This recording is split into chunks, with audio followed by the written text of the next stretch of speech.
మన రైతుల గోస ఎట్లున్నదో చూస్తూనే ఉన్నారు కదా. మాట్లాడితే పోలీస్ కేసులు, మరల పడితే లాఠీ దెబ్బలు. కానీ ఓట్లప్పుడు మాత్రం ఒక ముచ్చట చెప్పిర్రా.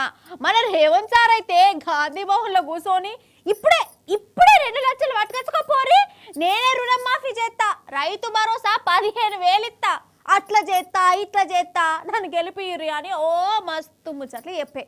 ఇక ఒడ్డెక్కినాక ఏమైంది, రైతు నోట్లే మన్ను పడ్డట్టు అయింది. అందుకే ఎక్కడనైతే మన రేవంత్ సార్ కూర్చొని రుణాల మాఫీ గురించి చెప్పిండు, ఒక రైతు ఆడికే పోయిండు. మరి ఏం చేసిండు, ఏంది కథ చూద్దాం పారి. ఇది గాంధీ భవను, మన షేపాటి లీడర్లుండే జాగా. ఈడికి నల్గొండ జిల్లా చిత్తలూరు నుంచి యాదగిరి అనే రైతు వచ్చిండు. ఈయనకు రైతు భరోసా రాలే, రుణం మాఫీ కాలే.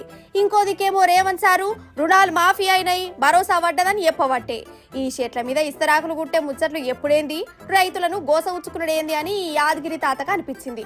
ఓట్లప్పుడు ఈ షేపాటి లీడర్లే కదా ఇది చేస్తాం అది చేస్తాం అని చెప్పి ఓట్లు వేయించుకున్నది. అందుకే ఆ లీడర్లు ఉండే గాంధీ భవన్ కాడికి వచ్చి మెట్ల మీద కూర్చొని గిట్లా నిరసన చేసిండోళ్ళ. మాకు రుణమాఫీ కావాలి ఖచ్చితంగా. ఈ రుణమాఫీ అనేది ఈ బ్యాంకుకు 2 లక్షలు మాఫీ చేస్తున్నారు రేవంత్ రెడ్డి గారు అన్నారు. సరే, ఆయన అన్న ప్రకారమే వాళ్ళు వచ్చారు, 2 లక్షలు మాఫీ చేస్తున్నారు. మీ ఆశతోటి అందరం ప్రతి రైతు కానీ కూలీలు కానీ ప్రజలంతా రేవంత్ రెడ్డి గారు గెలవాలని ఆలోచన చేసి గెలిపించినాం.